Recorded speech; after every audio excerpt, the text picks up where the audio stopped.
All right, well, this is the next to the last class of our CSE 104. We're going to try desperately to finish everything we have on Seminar Part 7 about questions and answers, if my voice holds up for the whole thing here. One of the questions we get asked, since God made the sun on day 4, and it says it was the 4th day, how do you know when the first day was, or the second day, or the third day? And people like Hugh Ross will use this to say, see, the first 3 days are not the same as the rest of the days, which means it opens the door for the idea they might have been millions of years. It doesn't open the door for any such thing. But how do we have it? Well, in Genesis 1:3, God said, let there be light. In the Hebrew, this is the word or. In English, we have one word, light, that really means two things. If I say turn on the light, okay, the light produces light. Now, this is the source of the light, and this is what it produces bouncing off my hand. So, two different things. Hebrew has two different words, distinguishes more. Or is the light, and meor is the source of the light. So God actually produced light before He produced the source for the light. God saw the light that it was good, and God divided the light from the darkness. You look at Genesis 1:5, and God called the light, that is, or, day, and this was the first day. When you get down to verse 14, God said, let there be lights. Hebrew is meor, which means the light giver. So first He made the light. Apparently, Henry Morris has a great footnote on that, saying God made the electromagnetic spectrum, which includes all, He put everything into motion. They've now discovered that sound waves can produce light. High-frequency sound can hit water and gives off light. So God spoke, and everything. I don't understand it. I doubt anybody does, but apparently there's a strong relationship between sound, God speaking, and the energy in the universe, which goes back to universe. Uni means single, and verse is a spoken sentence. You know, we have verse and prose in English. All the energies come from. All the energies come from God speaking. Let there be. And everything said, okay, yes, sir, Lord. I don't understand. I'm sure we're going to get to heaven and say, wow, you know. Right now we can just, you know, scratch our head and wonder. But I really suspect we're going to find there's a strong connection between God's voice and everything actually owes itself, its very existence, to God's word, God's spoken word. So a day, a 24-hour day, is one spin of the earth in relation to anything. Our day starts at midnight. The sun's not even out. So these guys that get all bent out of shape say, oh, you can't have a day without the sun. Well, yes, you can. Okay. If the sun disappeared right now, poof, blew up, we'd still have a 24-hour day. Only a few of them till we all froze, you know. Okay, but we would have, it'd still be a 24-hour day. So these guys are really stretching desperately to try to find some way to stick millions of years into the Bible, and there's absolutely no justification for it. In Genesis 1:15, God said, let them be for lights, meor, light givers. These are the sources of the light, okay, the sun, the moon, the stars, etc., to give light upon the earth. And He made the greater light, greater meor, that's the sun, to rule the day, and the lesser light to rule the night. Now some, of course, read this verse and say, oh, the lesser light, that must be the moon. Certainly could be, but I don't know. It doesn't say that, though, does it? All it says is the lesser light. Carl Baugh's book on the panorama of creation is very interesting. He said when God first made the earth, it had this canopy of water or ice surrounding it. And when the sunlight hits one side, this canopy of ice would transmit the light to the other side like fiber optics, and it would light up the other side, just a night light. You know, it's a little terrifying when it's pitch black outside. But when there's a full moon, it's, you know, you can still sleep, but it's just not, you're not quite so terrified. Okay, when it's a full moon. His theory is that probably God, you know, thought of everything that man needed and made it just perfect. Stronger magnetic field so you could feel which way is north. You would never get disoriented. Couldn't possibly get lost because you know, bees and birds navigate by the magnetic field. And so if man could also feel the magnetic field, if it was stronger back in those days, or if we had better iron concentration or something, I don't know, but that's just all something to think about and consider. So God made the light, and then He made the lights, the sources of the light. Psalm 27 says, the Lord is my light. He actually is the light. Not only the source for the light, He is the light. God is light. And on Greek, New Testament's in Greek, of course, so it's a different word, phos, where we get our word phosphorescent for light. Psalm 8 says, when I consider the heavens and the stars and all this stuff is God created. So God made the lights, the light, and then He made the sources for the light. That would be the difference between or and meor. So Could they have days before the sun? Yes, they certainly could. Here's some observations about light. Since God is light, he can make light without a source. And many ancient cultures worship the sun, so I think God made the sun later in the creation purposely so people would not think they're supposed to worship the sun. The sun is not the source of our life on earth. God is the source of our life. And I said life, not light, okay? So God's children would know you don't worship the sun. It's a very interesting thing to have, and you ought to keep it up there, but we don't, it's not necessarily the source of our, we don't have to have the sun to have days. We can have days without the sun. Okay, another interesting story. Mr. Flatt and Mrs. Flatt. Years ago, a friend of mine from Mississippi came to hear me speak at a school I spoke at in Alabama, and he said, Brother Hovind, let's go to McDonald's. I want to show you something interesting. So we went to McDonald's and got some lunch or something. We sat there. He took 2 pieces of paper, and he wrote on them, Mr. Flatt and Mrs. Flatt. And he set them on the table at McDonald's. He said, I want you to imagine that we have 2 flat people. They live in flatland. They are 2-dimensional. Put them on the table like this. Mr. Flatt and Mrs. Flatt. I said, okay. He said, they have no concept of a 3rd dimension. They are simply 2-dimensional people. Mr. Flatt sees Mrs. Flatt, and what he really sees is a line. He can walk around and figure out she's actually a rectangle, but he actually only sees 1 dimension, the length. He perceives 2 dimensions. Now here we are, 3-dimensional people, but you actually only see 2 dimensions. What you guys are seeing live in this classroom looks exactly like what the people are seeing on the video screen, but what they're seeing on video is 2-dimensional. It's on a flat screen on TV. So you only actually see the width and the height, but you perceive the depth. That's why they call it depth perception. Now if you only have 1 eye, it's much more difficult to have depth perception. But with 2 eyes, you get better depth perception like that. You all know how that goes. Okay. He said, okay, Mr. Flatt and Mrs. Flatt live in flatland. They have no concept of a 3rd dimension. As far as they're concerned, it doesn't exist. So I, as a 3-dimensional person, would like to reveal myself to Mr. Flatt and Mrs. Flatt. Well, there's no way they're going to understand me, because I have more dimensions than they do. But if I stick my finger through the table, Mr. Flatt comes over and sees a circle, which is the cross-section of my finger. Over here, I stick 3 fingers through the table. Mrs. Flatt goes and sees 3 circles. So they're going to meet together and say, oh, honey, I saw Kent Hovind. He's 1 circle. She's going to say, no, dear, he's 3 circles. I saw him. And they're going to split the church and start the church of the 1 circles and the church of the 3 circles. But neither one fully understands me, do they? They don't have a clue, okay? You just can't put a 3-dimensional object into 2 dimensions. You know, you can do it slice at a time. If you drop a ball through a plane, you know, it makes a dot and then a small circle, bigger circle, bigger circle, bigger circle, and then smaller, smaller, smaller dot as it falls through the plane. You just keep slicing it up. But a 2-dimensional person can't understand a 3-dimensional being. By the same token, God apparently has more dimensions. In Ephesians chapter 3, verse 18, this is the verse he showed me, it says that we may be able to comprehend with all saints what is the length and depth and breadth and height. 4 dimensions. And to understand the love of Christ which passeth knowledge.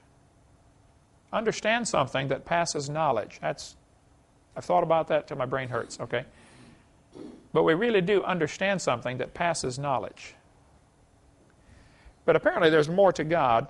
See, now, here Mr. Flatt and Mrs. Flatt are living in flatland. I am outside of their world. I can put my hand right on top of both of them. I can actually be closer to them than they could ever get to each other. And they would be unaware of my presence. And the Bible has all sorts of verses. You know, the Lord is in us and around us and through us and over us and under us. And I don't see him. How close is he? Well, he's closer than a brother. Just go home and think about that one. That's the best I can do on that. Let's go to the next question, okay? I've thought about it for 10 years since he told me that, and I marvel at the thought, you know. What about the races? Where do we get all these different races? There's no question there are different varieties of skin colors of people in the world, okay? No question. For 17 years, I drove a bus in an all-black neighborhood, brought black kids to church, and absolutely had a wonderful time. You know, amazing culture. I thoroughly enjoyed myself. But what about these different races? Where do they come from? Actually, I'm going to answer this question differently than I would 20 years ago. There aren't any races. There's one race, the human race. Now, there are different skin colors, but there's only one race. Are these different races of cows? No, they're different skin colors of cows, right? Okay. There are 4 different theories about where the races come from, where the skin colors come from. I'll probably use the word races, but ignore that, okay? I mean races. I mean the skin colors. 4 different theories, okay? One theory says all the different skin colors come from Adam and Eve. They were medium brown, and they produced, say, 100 or 200 kids in the first family, whatever they had, 800 years worth. Maybe 800 years worth if it's like my wife and I. But we had 3 right in a row, so we've got to figure out what's causing this, honey.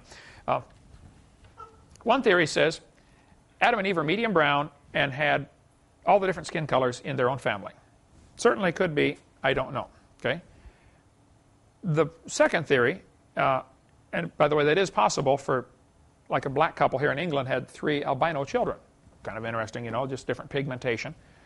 There are people who sometimes will have, a couple where the great-great-great-great-grandmother was black, and you have all white generations after that, and all of a sudden you have a black baby born, or almost black baby.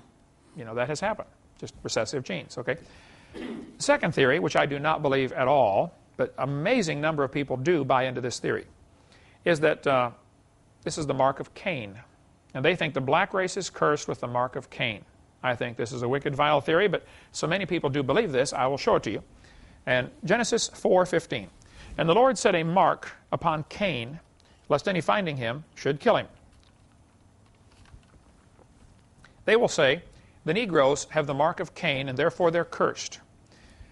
Here's a Mormon doctrine from Bruce McConkie, an apostle in the Mormon church. This is what the Mormons have taught for a long time, for over a century. They're changing now when they found out the Negroes could play basketball for Brigham Young University. Until that time, the Negroes were excluded from Mormonism. Look what they said here. Negroes in this life are denied the priesthood. Under no circumstances can they hold this delegation of authority from the Almighty. This is from the book of Abra 1:20-27. The gospel message of salvation is not carried affirmatively to them. Negroes are not equal with other races, where the reception of certain spiritual blessings are concerned, particularly the priesthood and the temple blessings that flow therefrom. But this inequality is not of man's origin, it is the Lord's doing. It is based on his eternal laws of justice. That should be on. Make a note for me to fix that typo there. Based on his eternal laws of justice, and grows out of the lack of spiritual valiance of those concerned in their first estate. Now look at that last sentence. This is based on the lack of spiritual valiance in their first estate. The Mormons teach Adam went to heaven and became the god of this world. And there are many gods. And if you're a good Mormon, you get to go to heaven and be god of your own world. They teach that Adam has thousands of wives. He lives on the planet Kolob. He has normal sexual relations with those wives and produces spirit babies. If the spirit baby is valiant in heaven, he comes down to earth and gets a white-skinned body. If he's not valiant or he's not good in heaven, he comes down and gets a black-skinned body. We had 2 Mormons come to our door over when we lived over on Burgess Road, 2 Mormon missionaries, I can tell you a long story about that. I have so much fun when those guys show up. But this is what they're talking about here. Bruce McConkie. The black people, they say, have black skin because when they were in heaven as a spirit baby, waiting for their body on earth, they were not valiant. And so that's why they got a black-skinned body. You can see it right here from their teaching. He said, however, in a broad general sense, caste systems have their root and origin in the gospel itself. And when they operate according to the divine decree, the resultant restrictions and segregation are right and proper and have the approval of the Lord. To illustrate, Cain, Ham, and the whole Negro race have been cursed with black skin, the mark of Cain. So they can be identified as a caste apart, a people with whom the other descendants of Adam should not intermarry. Yes, sir? I just wanted to interject. If the Mormons accept Genesis, do they also accept Exodus, Leviticus, Deuteronomy? Oh, yeah, they would say they accept the whole thing. And then Exodus and Leviticus states that the curse of the Lord only goes to the 3rd and 4th generation. Oh, good point. Curse to the 3rd generation. That's a good point. I'm sure there's been more than 4 generations. Yeah, that's true. I'll have to ask him that next time. Look at this. Apostle Mark Peterson said in Race Problems as They Affect the Church on page 7, if there is one drop of Negro blood in my children, as I have read to you, they receive the curse. Here's Brigham Young, one of the heads of the Mormon Church years ago. He said, shall I tell you the law of God in regard to the African race? If the white man who belongs to the chosen seed mixes his blood with the seed of Cain, he's assuming that Cain is black. You understand the assumption here? The penalty under the law of God is death on the spot. This will always be so. And if you want to read the history of the Mormon Church, one of the books that I show on video number 1 at the very beginning of 4 books that are good to reach Mormons, one is the hidden history of the Mormons and how they actually executed people, many people, if they weren't faithful or did something wrong, or if they married or had sex with a black woman, they would be executed. Now, of course, everybody wasn't, but that's what the law said, according to Mormon law. Now, they're kind of embarrassed about this now, and they try to hide this, but that's what it was. So I don't think the curse of Cain is anything close to Scripture. One problem with saying that Cain became the first black man, an obvious problem with that, when you get to Noah, you're back to one family. So you have a genetic bottleneck here, which would stop all this. Since Cain was before the flood, Noah was after the flood. The only way that could be gotten around is if one of Noah's sons had married one of these black women and brought her on board the ship. Okay, that certainly is a possibility, as I don't think the theory is true at all, but those who justify the theory will say that may be what happened. The third theory says Noah put a curse on Canaan. Now don't get Cain and Canaan confused, okay? Canaan was Noah's grandson through Ham. He had Shem, Ham, and Japheth. Here's the story, Genesis chapter 9. Noah awoke from his wine. By the way, let me stop right there and say, I think Noah got drunk accidentally. I doubt fermentation was possible before the flood. I don't know, Eric, if you ever get asked that question about, did they have alcohol before the flood? But I doubt it. I think the theory goes that a canopy of water would increase air pressure, filter out radiation, and prevent fermentation. Probably Noah was used to making his grape juice and setting it on the counter, and it wouldn't spoil, and he can go back and get it in 3 years, and it's still fine. I mean, I don't know, but what? Few bugs, yeah. Strain those out, no problem. That's why I have teeth, like the. But I think Noah made the vineyard after the flood and was probably surprised by it turning alcoholic. Now, I may be wrong on that, but I'd rather give Noah the benefit of the doubt. And when I get to heaven, I'll say, well, Noah, I guess you really did get drunk, didn't you? Rather than say, oh, no, I'm sorry, I preached the wrong thing about you all those years. I'm going to give him the benefit of the doubt. I think he did a great job. And, he was a preacher of righteousness. And, but here, Noah woke from his wine, Genesis 9:24, and knew what his younger son had done unto him. And he said, cursed be Canaan, a servant of servants shall he be to his brethren. Now keep in mind, this is Noah's son Ham, who saw Noah drunk in the tent and naked, and they walked in with, he went in and came out and laughed to his brothers. His brothers had more sense, put a blanket over their shoulders, walked in backwards, dropped it over their dad till he woke up. Noah awoke from his wine and found out what Ham had done and said, cursed be Canaan. Now, I still don't understand that. Ham's the one who did it. But the curse goes to Canaan. You figure it out. But the curse is, a servant of servants shall he be to his brethren. And some people have said, see, the sons of Canaan are supposed to be servants. Therefore, it's good to make slaves out of the black people. That's the verse they use, right? Okay. He's supposed to be a servant. I mean, go back and study the pre-Civil War days and read some of the even sermons preached in churches. Pastor would get up and say, oh yeah, the black people are supposed to be servants. And they would use this verse of all the dumb things to do. Look at the next verse. And he said, blessed be the Lord God of Shem, and Canaan shall be his servant. God shall enlarge Japheth, and he shall dwell in the tents of Shem, and Canaan shall be his servant. Here we are told again that Canaan's going to be a servant.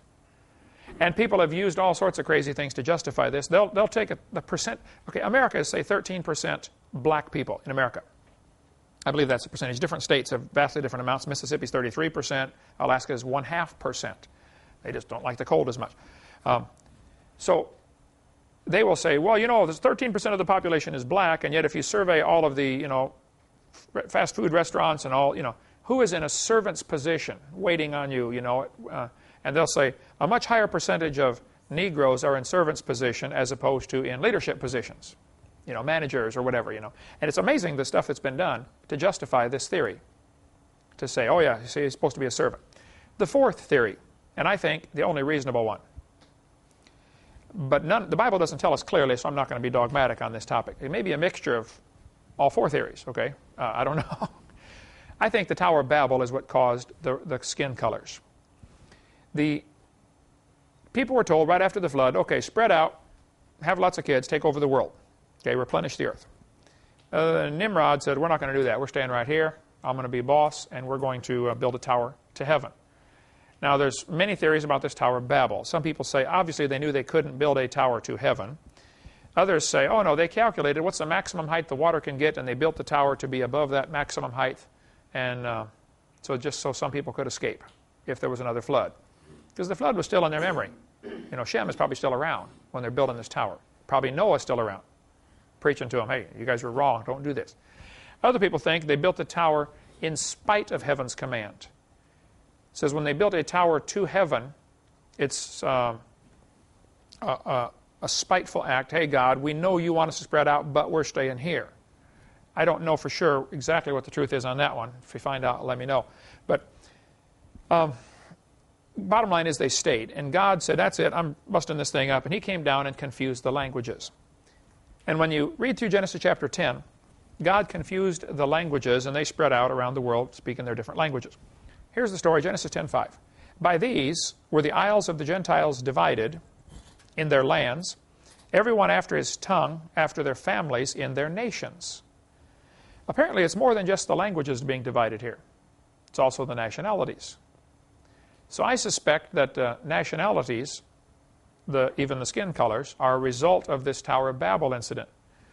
Because if a small group of people go off all speaking French and everybody else all goes off speaking German and Italian or whatever, and they end up having to marry back to the same family, in the post-flood era, after the flood, this would be a little more dangerous because now the radiation coming through with no canopy of water to protect them. So probably genetic defects would come in, where they would not have come in before the flood. It wasn't but a few hundred years later, when Moses was here, that God gave the command, you don't marry sisters anymore. Before that, it was common, marry sisters. Royalty, I mean, you look at the old Egyptian royalty, they all married sisters. It was just assumed, you know. You're growing up, you're going to marry your sister. But it became against the law, against God's law in Leviticus 18, which would have been 2,500 years after the flood. So apparently God divided the tongues, the families, and the nations. Close inbreeding today causes what we call a redneck. Right? You marry your cousin a few generations in a row, they start to look pretty strange after a while, you know.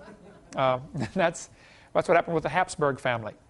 For years, the royal line in England or in Europe, you know, all these European families, you had to marry royalty. Well, sometimes the only one available is your first cousin, or your niece, or your sister. Even Darwin believed in inbreeding. He married his first cousin because he wanted to produce a superior stock. He had 10 children. Most of them died early or were retards, something seriously wrong with them. Okay, it didn't work, Darwin. But the Habsburg family started to look real strange after a few generations of marrying, you know, your cousin every time, or your niece or your sister. They started to have a real distinctive look about them. Real long, curved nose, you know, and a long, pointed face. And those were known as the Habsburgs. Genesis 10:32. These are the families of the sons of Noah after the generations in their nations, and by these were the nations divided in the earth after the flood. So Genesis 10, I think, is pretty clear that the nations came from this Tower of Babel, as well as the languages. Now later in chapter 11, verse 1, it says, the whole earth was of one language. And Farrell Till, the former preacher turned atheist that I debated, said, see, there's a contradiction in the Bible. Chapter 10 says we have the languages, and now chapter 11 says we have one language. Well, this is going back and retelling the story. It's not a contradiction at all. Okay, it's like, you know, like I think we mentioned that last week, wasn't it, about the headlines in the newspaper? You know, bus crash kills 40 people, and then you read the story and it says the bus was traveling down, you know, Main Street. You say, wait a minute, I thought the bus crash killed 40 people. Well, yeah, they're retelling the story. Duh. Okay, and chapter 11 is retelling the story in more detail of what happened in chapter 10. Okay, there's a great book about what happened after the flood, if you want to get the book by Bill Cooper. It's a tremendous book on tracing the genealogies of all these people. Where did Noah's sons go and their grandkids and great-grandkids? A very excellent book if you like that type of research on the genealogies. You can get that from our ministry. Okay, I went through chapter 10 and tried diligently to count how many grandsons Noah had. I found it surprisingly hard to figure out who's a grandson and who's a great-grandson and who's a great-great-grandson. Here's my best guess. Japheth, remember Noah had Shem, Ham, and Japheth. Japheth had about 14 kids and grandkids. Ham had 31 kids and grandkids. Now, one of those 31 is Canaan. So if the curse is on Canaan to become black, which I do not believe, then all of the sons of Ham would not be black necessarily. Right? He's got a lot of other sons in there. And if you read the Bible, in Psalm 105, it says, Israel also came into Egypt, and Jacob journeyed in the land of Ham. This is one of those things in the Scripture where they often say the same thing twice in a different way to make sure you can't goof it up. Israel, for instance, is the same guy as Jacob. God changed his name. So this is telling the same sentence twice. This is a Hebrew, I forget what they call it, some way of mentioning the same truth twice. So Egypt is the land of Ham. The Bible's pretty clear about that. And verse 27, they showed his signs among them and wonders in the land of Ham. Psalm 106, they forget God, their salvation, which had done great things in Egypt, wondrous works in the land of Ham. The Bible tells us that the land of Ham is Africa. And I don't think there's much question in most Bible scholars' mind that the Hamites are the black people. So Noah's three sons apparently are the origin of the three major divisions of skin colors: the black people, the oriental people, and the white people. All came from Noah. There's no reason to be a racist and think one is superior to the rest, okay? Just there's a distinction here. Japheth is the father of the Europeans. According to most Bible scholars, they'll say, oh yeah, the sons of Japheth went and settled up toward Europe. This would be, Italy, Germany, Greece, the white-skinned people. Ham became the father of all the Africans. And if you look right there in Israel, or even in Turkey where Noah's Ark landed, that's kind of the point where those three continents come together. Asia, which would be, China, Japan, all that on the far right, Europe on the far left, and Africa going south. Now, there's a couple of theories about living near the equator does not cause you to have black skin. Okay, it might give you a good suntan, but your kids don't inherit that. Any more than if you cut your arm off, your kids will inherit, that trait. Black people do have more melanin in their skin, and therefore they are more tolerant of the sun. Whereas light-skinned people like me get sunburned easily. When I was down in Costa Rica, 8 degrees away from the equator, you get sunburned real quick. Okay? Darker-skinned people can tolerate more sun. Lighter-skinned people cannot. So the equator doesn't cause you to have dark skin. Dark skin causes you to be able to live near the equator. That would be the difference. So it's just a matter of, real estate is more available. And that's why the population of Alaska is only 0.5% black. They just don't like the cold. They don't want to live up there. If you send a bunch of them up, half of them will move back down. They don't want to be up there. And of course, there are always exceptions to the rule, but all you got to do is look at the population statistics of different areas. The colder it is, the less black people there are. It's just, and the hotter it is in some of the equatorial climates, the more black people there are, as far as naturally living there. Like Congo, black people right on the equator. Shem had about 29 kids and grandkids, which makes a total of about 75. By my very rough estimate, I would guess there were 75 original languages at the Tower of Babel. Those languages have gotten even further divided now into many, many dialects. Jan, you teach English as a second language. I don't know if you've ever studied how many languages there are in the world, but I think it's well over 2,000. 6,000 counting dialects? Yeah, okay, Wycliffe. Well, I suspect English, German, and Danish probably all had a common root. Of course, English is a conglomerate of many different languages. Okay, there's all kinds of French words in English and Latin words in English, but in general, English and German and Danish probably had common root. If you look at some of the words like cat, cats, and cat, probably Old English, of course, is unreadable to me today anyway. They had, like the old Beowulf story, very difficult to read. Can anybody read any of that? You see an A up there, okay. And even the A looks a little different. It doesn't have the crossbar, right? This is from 1,500 years ago, 588 A.D., when the Beowulf story was written. Modern English, of course, has changed. Even English language today, if it weren't for the fact that we had rapid communication across the ocean, English language would change into many different dialects. When we were in Australia, you know, I was at the restaurant and I said to the waitress, "Would you please get me a napkin?" The preacher said, "Don't ask for that." I said, "What?" He said, "Don't ask for a napkin over here." I said, "What do I want?" He said, "You want a serviette." I said, "Oh, what's a napkin?" He said, "That's a diaper." Oh. So here I am asking the waitress for a diaper. Well, I didn't know. I wanted a napkin.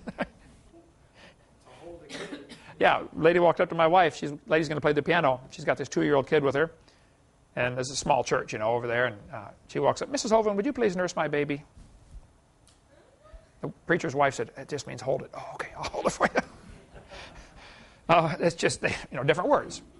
When we had Dave work with us in Texas, he was a bricklayer. Remember that? Oh, Dave from England, you know. Just some of the things he would say. Just, you know, he put the petrol in the lorry, you know. "I opened the boot." "The what?" The boot. "The what?"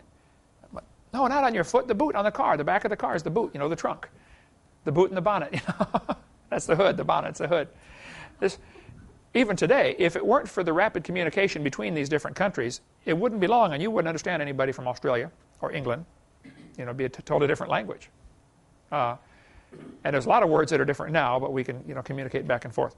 Even people from Maine and Boston and Texas and Louisiana, you know, there's a lot of different dialects right here in this country, folks, and it's really interesting as I travel around to see them.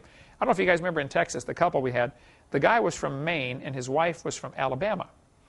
And she was country all the way, and he was one of a strong Maine accent, you know. It was so funny listening to those two talk to each other. You know, you go to Hovind, you park the car in the yard. Anyway, okay, that's the end of the story. But probably, excuse me, probably Spanish, Italian, French, and Latin had a common root. I wouldn't argue about that. Today we have, say, 2,000 to 6,000 languages and dialects, and they probably came from 70 or 80 originals. Acts chapter 17 tells us, though, that all nations are of one blood. I don't think there's any question from Scripture. There's no reason to be a racist. Now, Ken Ham has a great book on that topic called One Blood. Some other people have written that. Malachi says, "Have we not all one Father? Hath not one God created us? Why do we deal treacherously, every man against his brother?" There's no reason to be a racist. They now have done a study here about mitochondrial Eve. These guys said back in 1988, they said, "We've discovered after looking at the mitochondria that all the people in the world came from one woman 200,000 years ago." Then they did a study again in 2001 and found out, no, this woman was only 6,000 years ago. They said, "Well, we know that's not right, so let's go back and study this one more time." So they're still working on it, okay? Well, not only did they accidentally hit it right, I could even tell them her name. Okay, and her husband's name and a couple of the kids' names. Okay? So get to Ken Ham's book if you want more on the races. Okay, what about cloning? Let me explain what cloning is, and then we'll tell you, people get really bent out of shape over this, and I don't think it's necessary that they get bent out of shape too much. Cloning is where normally you have half of the cell comes from the mother and half from the father, and so you get half the chromosomes from each one. Animals that reproduce just simply by dividing, like an amoeba, you know, the amoeba just, all of a sudden it just breaks in half and you have two amoebas that are identical to each other, okay? And they will divide again and get 3 or 4 or 6 or 10 or 1,000 or a billion. But they're all identical. There's no new genetic information being added. This is called asexual reproduction. They just simply divide and the chromosomes are identical. In sexual reproduction, you get half the information from the mother and half from the father, and so there's a combination and you get a new variety of chromosomes, okay, a new combination. Well, what they tried to do is they said, you know, what if we took a cell from a sheep, which is what they ended up using, take out the nucleus where the chromosomes are, take a nucleus from another cell, and stick it in that cell,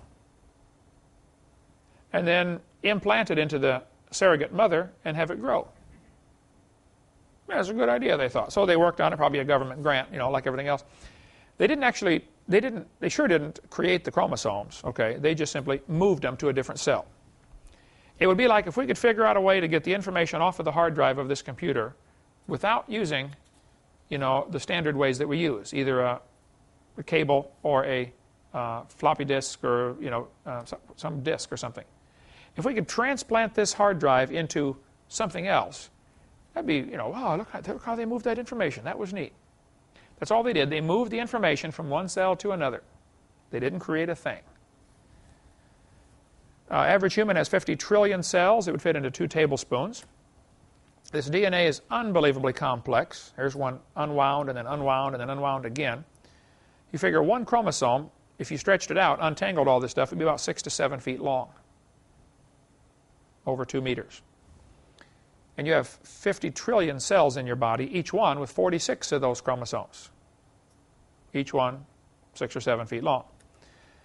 And we said how if you took the chromosomes and tied them end to end, one person's chromosomes would reach from Earth to the moon and back 5 million times, coming out of 2 tablespoons. Someone calculated if you took one DNA from every person in the world, all 6 trillion people today, take one DNA strand, one chromosome, which is enough to have the information to make the whole person, and put all of those together, one chromosome from all 6 billion people would fit in one aspirin.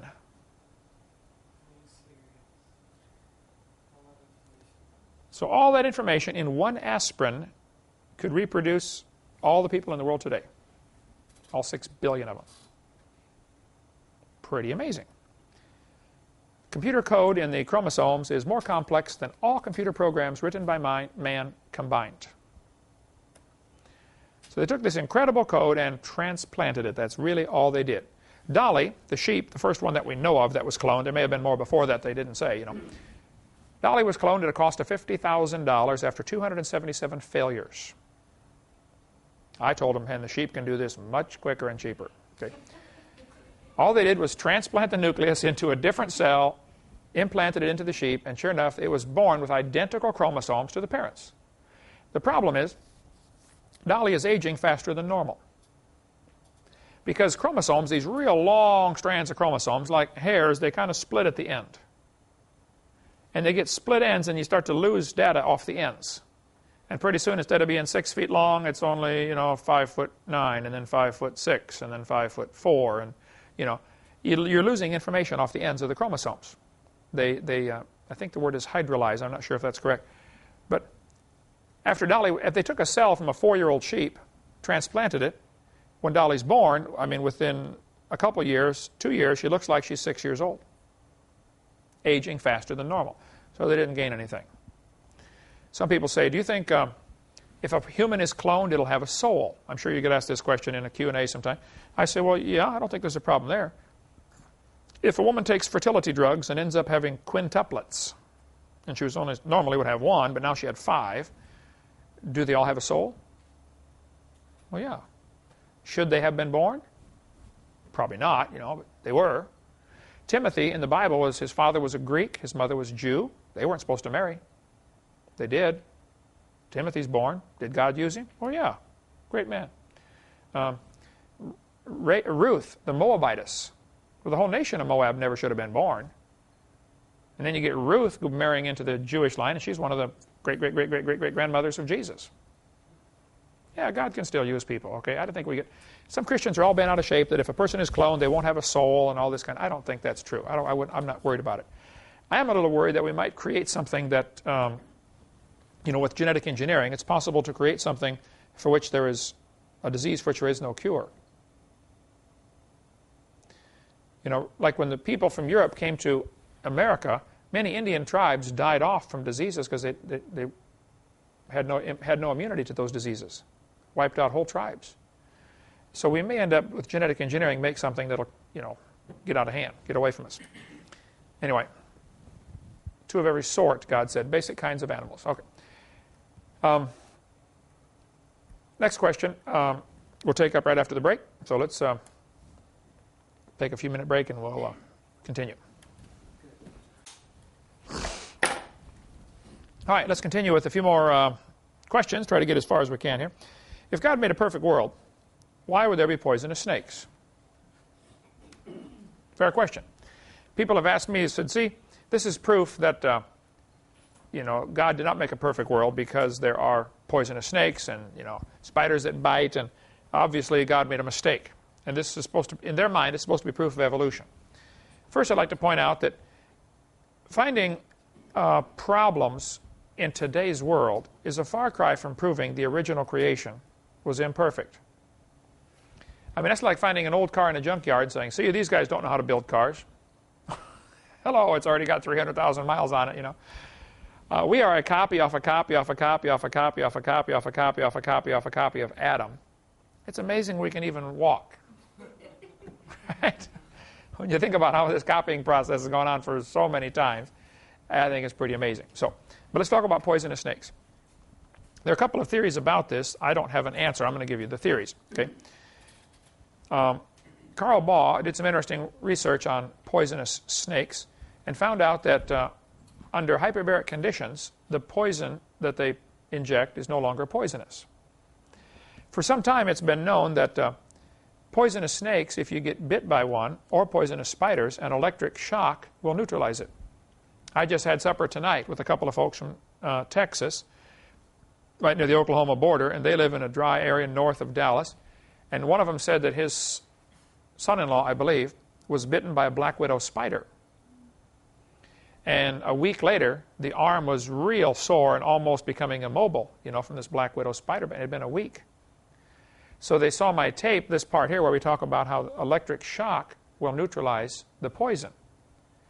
And so they went and got a stun gun. But, of course, the probes are this far apart. So they took it apart and lengthened the probes and attached them to a little plate, put one on each side of his arm, and shocked it with this stun gun. So the shock went all the way through the tissue where this poison was, apparently. And next day, perfectly fine. He'd suffered for a week. I mean, normally, in the mission field, this book, The Jars Zapper, the couple that came here to visit last week to try Dinosaur Adventureland from the mission field, one of the sons works at Jars. They make these things, these stun guns, just for use in the mission field. If you get bit by any poisonous snake or spider, they will take a high voltage shock right to the injury site. And if you get it within 30 minutes, the pain is gone within 15 minutes.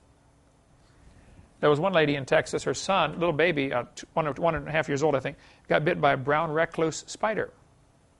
Now, the brown recluse spider is incredibly poisonous, especially to a child. The spider is going to inject a certain amount of poison. Well, if you have 200 pounds of body mass to absorb it, it's not quite the same as if you have 30 pounds of body mass to absorb it. Okay, it's just not quite going to, it's not going to bother you as much as it would a child. Okay, so this mother, the kid got bit on the thigh, so they took the stun gun, high voltage stun gun, 2 flashlight batteries, real high voltage, real low amperage, shocked the injury site. Zap! Within 6 minutes, the kid was back out playing. Forgot all about the pain. It's gone. But it had swollen up already. They said it was a huge welt about this big and real hard like a brick, from this brown recluse spider. The general rule of thumb is if you get bit by a poisonous snake, if the quicker you can get to a shock, the better. If you can take a spark plug wire off a lawnmower or chainsaw or engine or something. Now, the older cars, the coil puts out about 8,000 to 12,000 volts. The newer cars might put out 40,000. So you may get more of a shock than you want. It beats dying, though, okay? So you may want to just go ahead and get that. Okay, crank it over. Oh, stop. I guess it's got a short in it, like Ernest P. Worrell. They say if it's been a while since you were bitten, more than 20 or 30 minutes, shock the spot, then go halfway to the heart and shock that spot. And go on the opposite side of the limb and shock that spot. Too much voltage is, too many times it would not be as bad as too few times, okay? But just a high voltage shock seems to stop the problem. Apparently, from what I've read about it, the poison that the snake injects, and there are 2 different types of poison. Hemotoxic, which affects your blood system. Neurotoxic, affects your nervous system.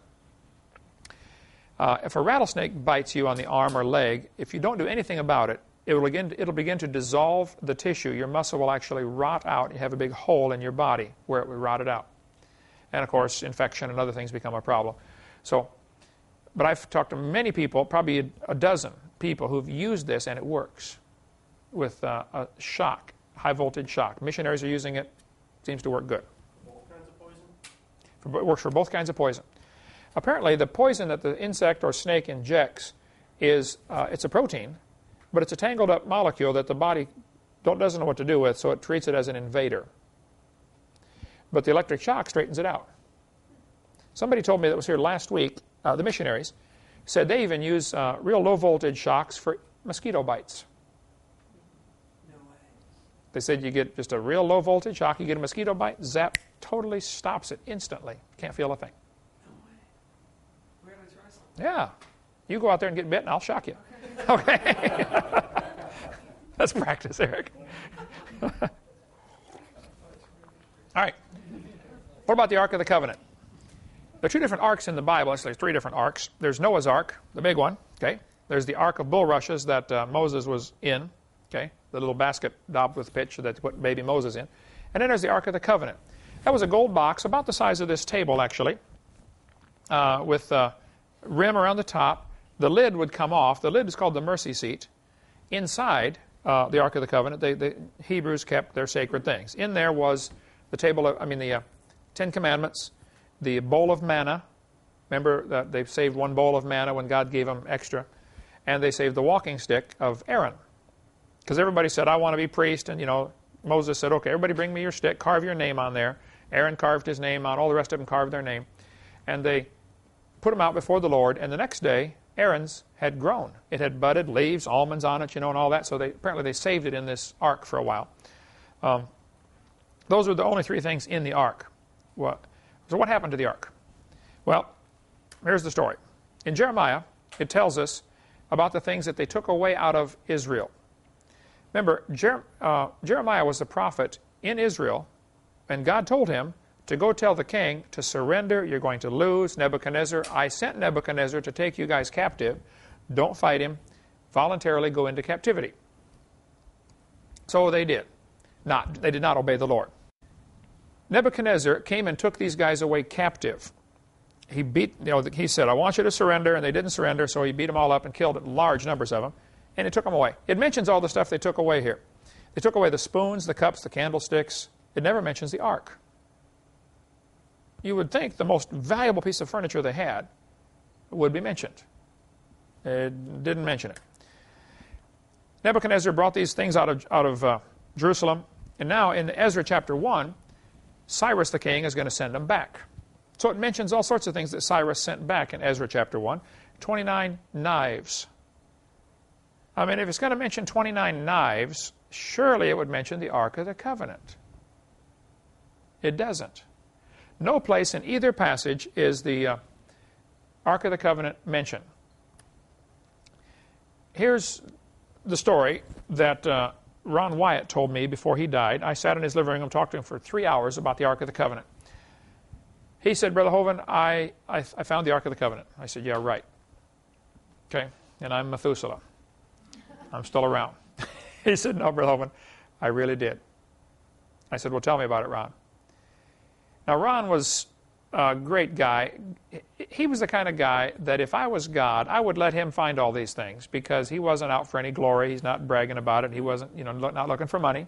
Just wanted to, he's a humble servant of the Lord. He had a lot of Seventh-day Adventist teaching in him, which I would disagree with, some of the things they teach. He wasn't a Seventh-day Adventist, but he believed some of the things they believe, okay?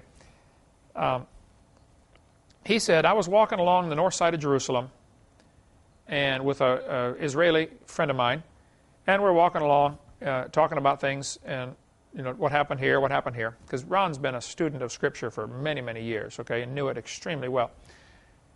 He said, we're walking along. All of a sudden, my left arm stuck out, and I pointed to this garbage dump. There's a pile of rubble been there for hundreds of years, up against the side of this cliff.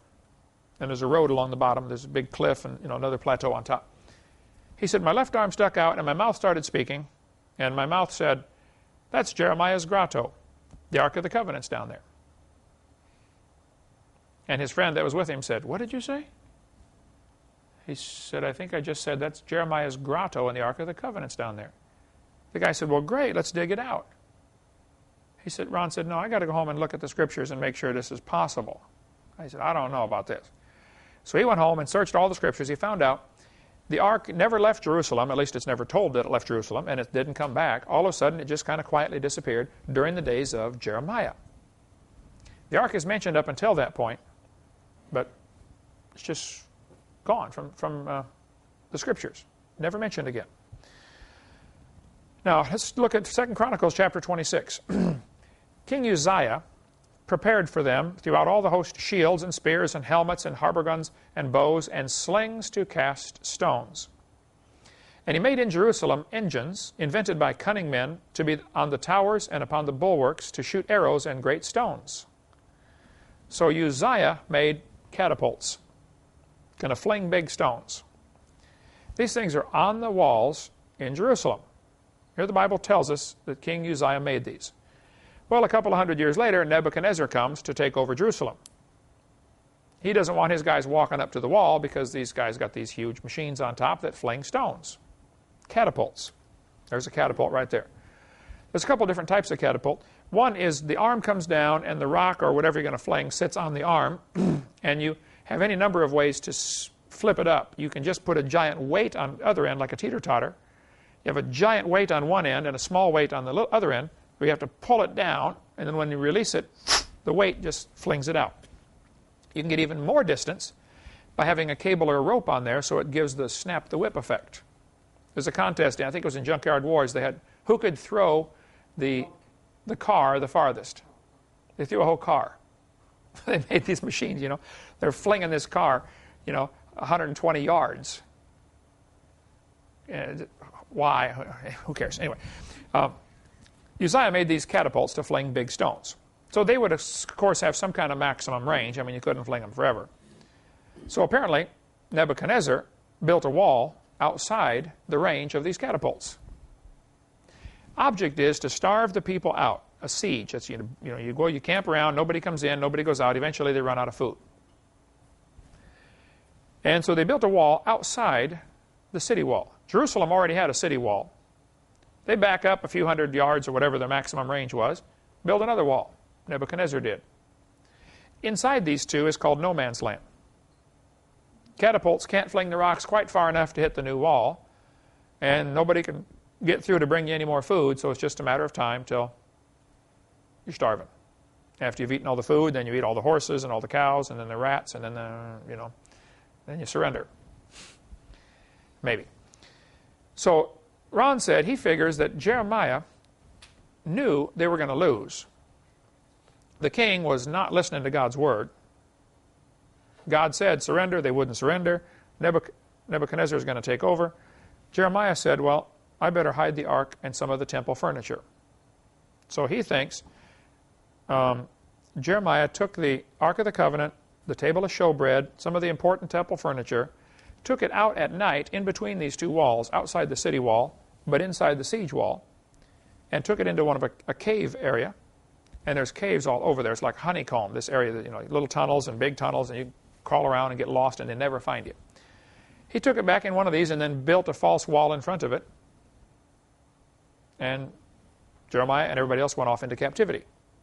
And apparently he died there and didn't get a chance to tell anybody where it was. Or, for whatever reason, people lost track of where it was. And for 2,600 years, nobody knew where the Ark of the Covenant was. Ron spends the next 8 years, I believe he said, digging through this garbage dump, moving mountains of rubble. It's been accumulating for hundreds of years. He said, as they're digging, there's a wall and then a flat place where the road was and a bunch of junk piled up against it. So they're digging and moving all this junk for, he said, he went over there as much time as he could spare for, I think he said 8 years. Okay. He and his sons, and he would hire a neighbor, people over there, pay them to come work moving all this junk. As they moved the pile down lower and lower, they came to 3 squares cut into the rock, into the side of this cliff. Obviously chiseled in by somebody, a couple inches deep, just recessed. He thought, now that is strange. What is this? Three of them. Kept digging down farther and farther through the junk, and they came to a little ledge sticking out, solid rock, with a square hole in it. And there was kind of a truncated pyramid shape stuck in the hole. So he pulls this rock out, and there's a square hole about 2.5 feet deep. Somebody's chiseled this into the rock. He said, yeah, Brother Hovind, here's the plug I took out. He goes over, he's using it for a doorstop in his house up in Nashville. He said, this is the plug I took out. Apparently, this hole was to put a cross in to crucify somebody.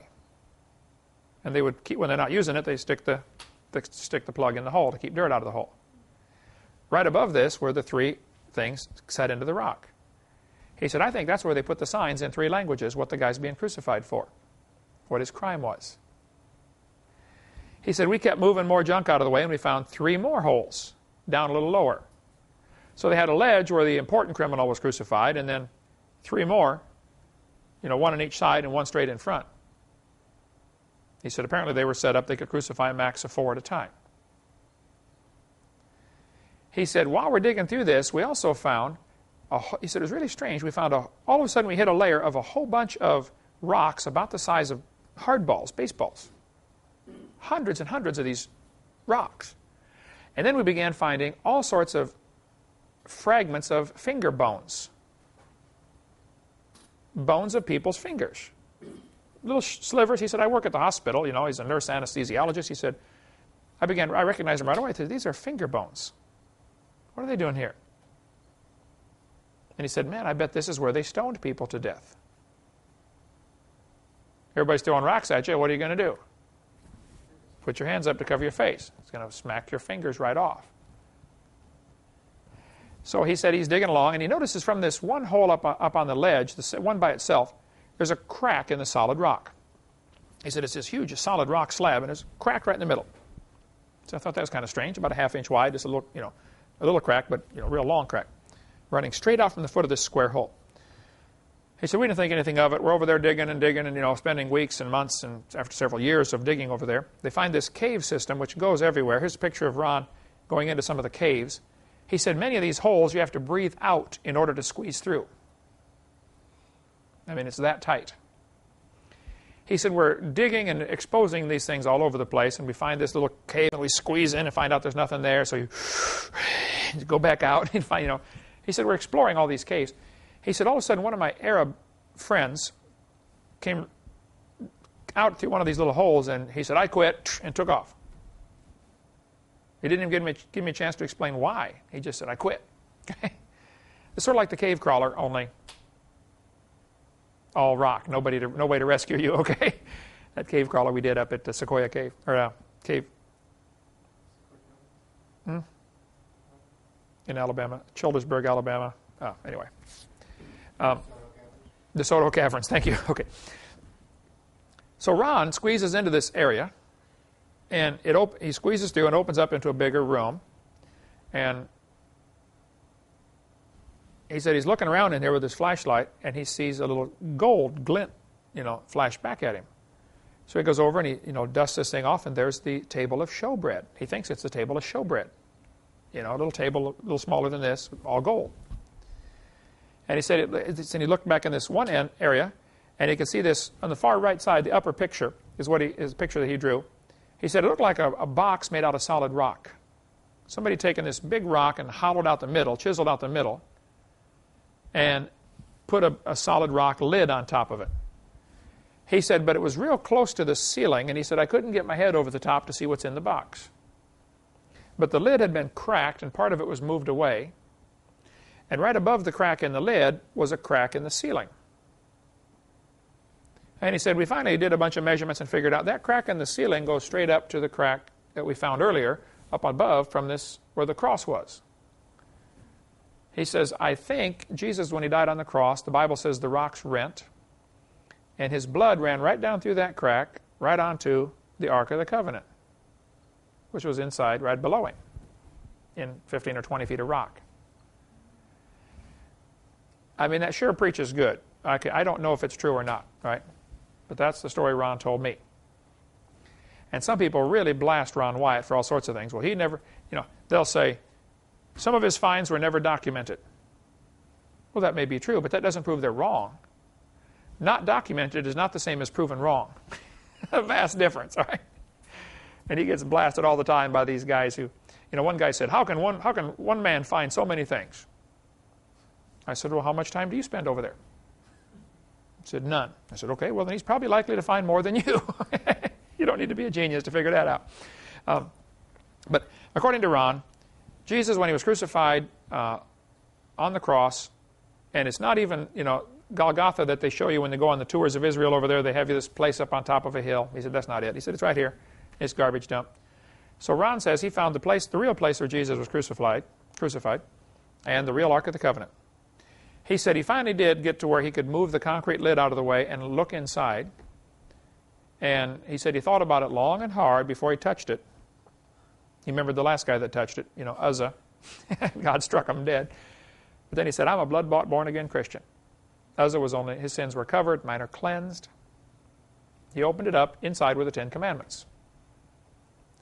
The bowl of manna wasn't there, and Aaron's walking stick wasn't there.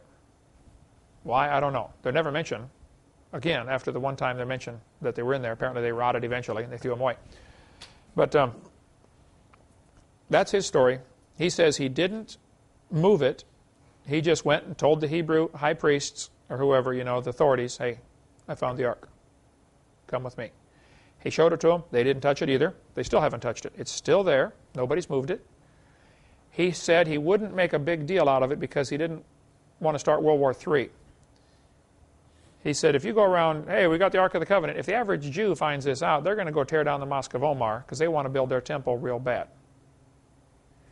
You remember the guy that came here and played the harp on our back porch? He stopped in. He said, Brother Hovind, I saw your tapes. I love your ministry. And we get a lot of people stop in, to visit us. And I said, well, what do you do? He said, well, I play the harp. He's a professional harpist, and he gave us a couple of CDs that he's made. It's just incredible harp music, And he brought his harp on the back porch and set it up on the gazebo, and we had all of our staff come in there while he played the harp for us. Gorgeous music. I said, brother, what do you know about the harps in Israel? He said, well, I'm helping them make the harps for the temple worship in Israel. Because, in the Bible, they had so many people that had harps, they played in the temple. I said, really? He said, yeah. He said, I've been over there many times to Israel helping them make the harps to get ready for when they rebuild the temple. He said, they've got, 30 or 40 or 50 of them made now, these harps, these little special harps they built. I said, well, have you talked to the high priests about the Ark of the Covenant? He said, yeah, it's really strange. He said, they've been over there working like mad getting ready to build their temple. They've got the harps ready. They've got the high priest garment ready. They've got, the ashes of the red heifer, and he's naming all these things. He said, but when I mentioned to them, hey, what are you going to do about the Ark of the Covenant? They just smile and say, well, that's taken care of. He said, they won't talk about it. But Ron said, with a jackhammer in 30 minutes, you could knock a big hole in the wall over there and get that ark, just walk out with it. So apparently they're waiting till the temple's built. At the right time, they're going to go in there, take it out, and present it to the world. And the temple has to be built in the place where the... Well, there's an interesting theory about that. Does the temple have to be built on that mountain? There is room to build the temple right next to the Mosque of Omar. And there have been a few attempts with radical Jews who've gone in there to try to lay the cornerstone. And they just about start a big war over there, okay? The Muslims are not happy about this. But some people think that this mountain goes up where the Mosque of Omar is, the Muslim mosque, and the Jews want to build theirs next door. Then there's a valley, and it continues with another mountain. One guy told me just a few months ago, he said, Brother Hovind, I think that valley was cut in later. And because since it kind of continues on up, he said, really, they need to be across the valley building, and it's wide open. I don't know. We'll find out someday. Anyway, Ron says the Ark of the Covenant is still there. It has 2 angels looking down at the mercy seat. The wings are touching, just like the Bible says. And the blood ran onto the mercy. He thinks the blood of Christ ran right down onto the mercy seat. Now, I don't know. I can't verify any of this. But he said he took some of there was black stuff all over the ceiling and black stuff all over the mercy seat. Dried blood. He took it back to the hospital where he works, or got somebody to analyze the dried blood, according to him. And they said, wow, this is human blood. It's pretty old, and it's kind of strange. It only has 23 chromosomes. Yeah, That's what he said. He's never been able to document any of that, so people really blast him for even saying that, but I don't believe it or disbelieve it. Okay, I'm waiting for confirmation. Again, where is that exactly? This is on the north side of Jerusalem. Now I'm going this next spring. If you want to go with on the tour, I'm going to lead a tour group on a place I've never been. But it's a 10-day cruise. We're going to stop in Greece, Turkey, see some of the cities of Ephesus, Isle of Patmos, where John wrote Revelation. We're going to go see Egypt, climb around in the pyramids, go see the Sphinx, and go to Israel. So I'm getting all kinds of stuff together that we want to be sure to go look at, okay? If I can get some other folks to go with that have been there a bunch of times.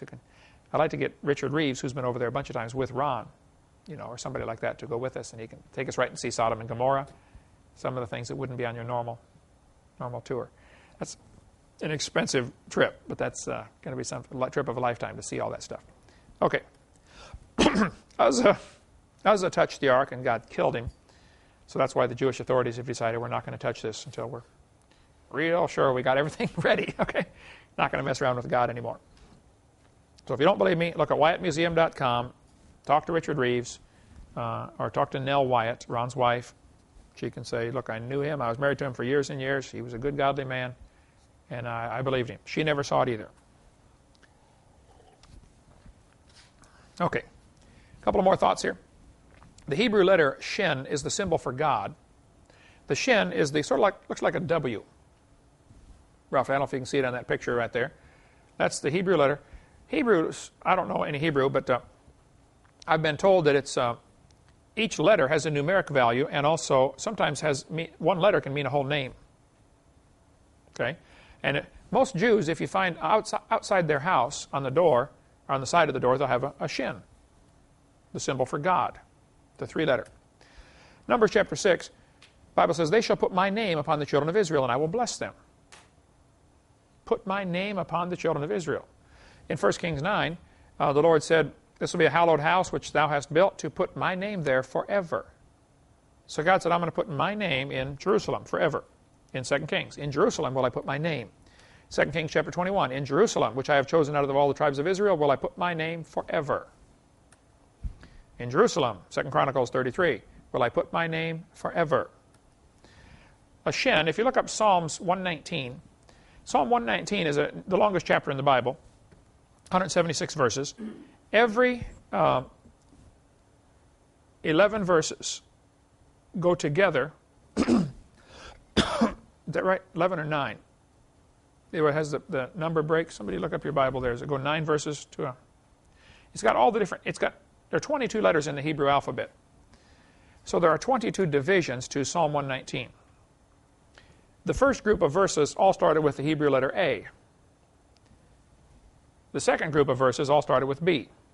The third all started with C. So if you're a Hebrew kid in 4th grade trying to learn to memorize Psalm 119, it'd be very easy. Much easier than it would be for us to memorize the entire chapter. Because all these verses start with the same thing. The book of Lamentations is that way also. There are 5 chapters in Lamentations. Chapter 1 has 22 verses. Each verse starts with, first verse starts with an A, second verse with a B, third verse with a C. So you can memorize the whole chapter easily. And each verse in chapter 1 has 3 sentences. All of those sentences in verse 1 start with A. All 3 sentences in verse 2 start with a B. Chapter 2 is the same way. When you come to chapter 3, it has 66 verses instead of 22. Still divisible by 22, though. So now verse 1, 2, and 3 all start with A, and then verse 3, 4, 5 all start with B, etc. in Hebrew. Of course, it doesn't translate to English. Well, there's a lot of things like that in the Scriptures that we don't catch. You notice the shin, S-C-H-I-N, here in Psalm 119, 161. There's the little weird-looking W again, the Hebrew letter shin. God said he would put his name in Jerusalem. Well, Jerusalem happens to have 3 valleys. The city itself is a big shin. Put my name there forever. That'll preach. There's a sermon in there somewhere. Somebody find it. Okay. Now the next question. What about Bigfoot? Well, my brother has 2 of them. I have interviewed 8 people who've seen one. Todd Jurasic in Oklahoma told me he saw one. There's his phone number. This last church I was at, a guy told me that video footage was fake. He works with the guy that wore the costume for that. The last church you were at was in what state? Washington? Washington. I go to. When I was in Washington or when I was in, I was either Washington or. I go to Idaho this week, right next door. I think it was Washington. So you're saying the guy at the church you were at said he works with the guy who wore that costume to make the. They're getting ready to talk about. They're getting ready to publish some book about it. About the Patterson film. Yeah. He's not supposed to show the costume to anybody or something like that. He still has the costume. Ah, it could be. I don't know if it's fake or not. The Patterson film is the best and most famous film of all, showing this ape-like creature walking away from the creek. According to the story, Patterson and his buddy were up riding horses looking for Bigfoot. He's a Bigfoot researcher, okay? And so when somebody's out looking for Bigfoot and then finds it and gets a good picture, you got to say, let's really double check this, okay? So I can't verify the film or not. All I know is I've had 8 Christians tell me at different locations all over the country, Mr. Hovind, I saw one. This is not the Patterson one, okay? I've had 3 tell me that they've seen it. You've had 3. Bill Gibbons from Canada, who wrote the book with me, Claws, Jaws, and Dinosaurs, he is doing a lot of research in Oklahoma where there are many folks who claim they've seen Bigfoot in this one region right near the Oklahoma-Arkansas border. There are many sightings in the woods there. One guy apparently shot one here 2 years ago with a .30-06 at 10 o'clock at night, and the others came and dragged it off. I mean, you can study Bigfoot for the rest of your life, and there's a lot of people who devote their whole life to it, you know. If you watched Harry and the Hendersons. The guys who I've talked to tell me it's like Harry and the Hendersons. It's 7 feet tall, 8 feet tall, stinks, long hair, can run incredibly fast.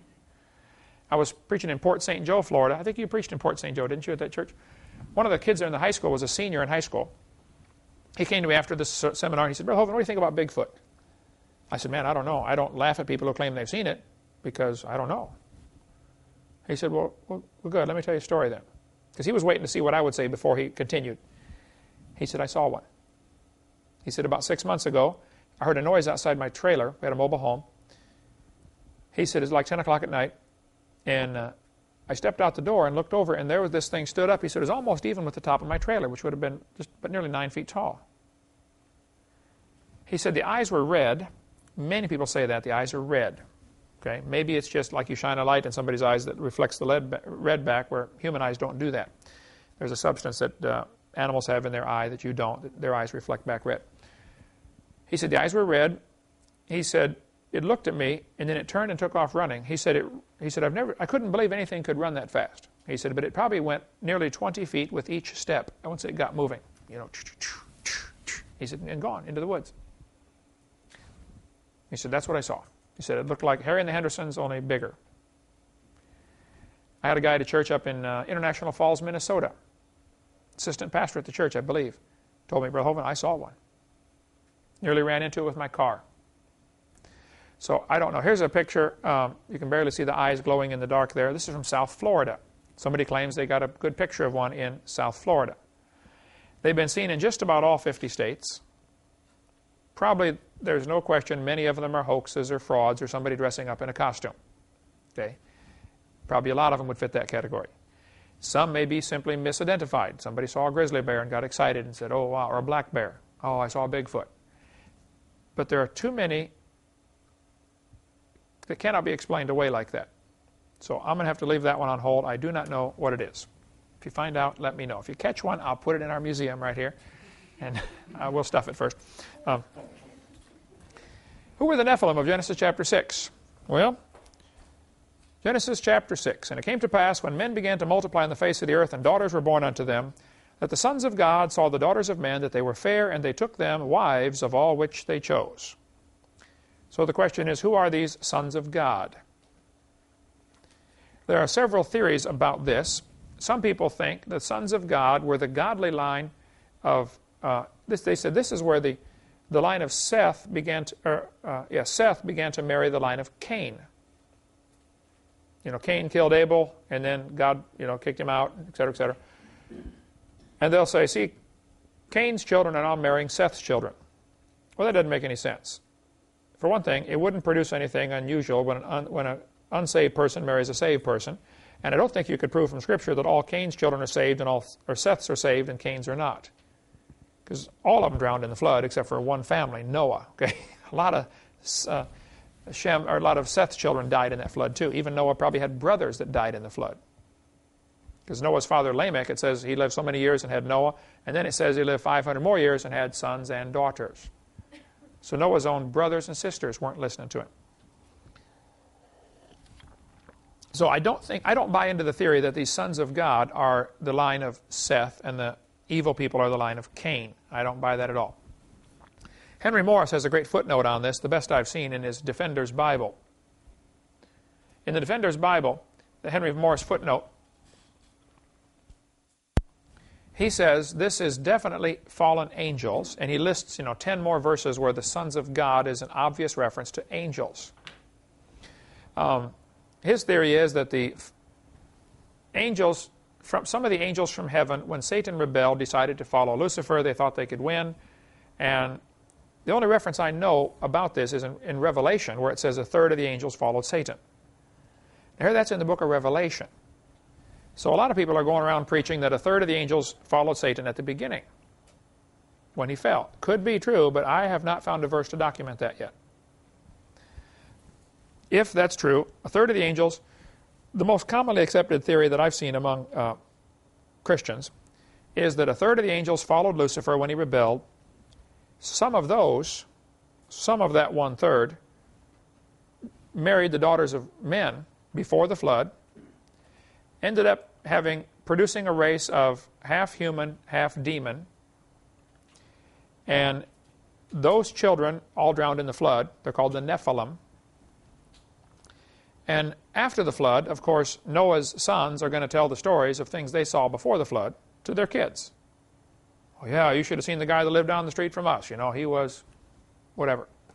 And that led to the legends of Zeus and Thor and, the Greek gods.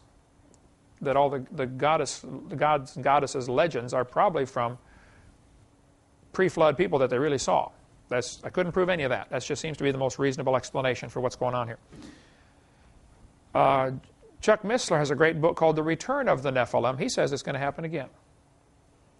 One very reasonable theory is that the angels that did this, God chained them in darkness. They're already in hell. The ones that did not get involved in this are the demons today. So the fallen angels would fall into two categories, those that are already in hell and those that are not there yet.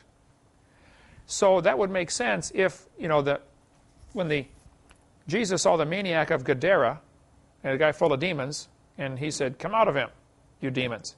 And the demons said, "Oh, are you here to torment us before our time?" Like they already know they're going to be tormented. They already know they're going to hell. They said, "Are you here to torment us before our time?" And they said, "Would you let us go into the pigs?" Now, why Jews are out raising pigs, I don't know. Think about that one, all right? Right. So Jesus said, "Go ahead." So all these demons go into the pigs run into the water goes into the pigs, and they all drown. But that's the best I've heard, is that probably these is fallen angels. Now, angels in Scripture, when they manifest themselves to people, always take on the body of a man. So that's the best I've heard. That the Nephilim are probably the fallen angels, but I don't know. I wouldn't be dogmatic on preaching that, but that's how I do it. And Eric, you'll get asked all, you know how it is when you're out speaking. You get a whole variety of questions asked to you.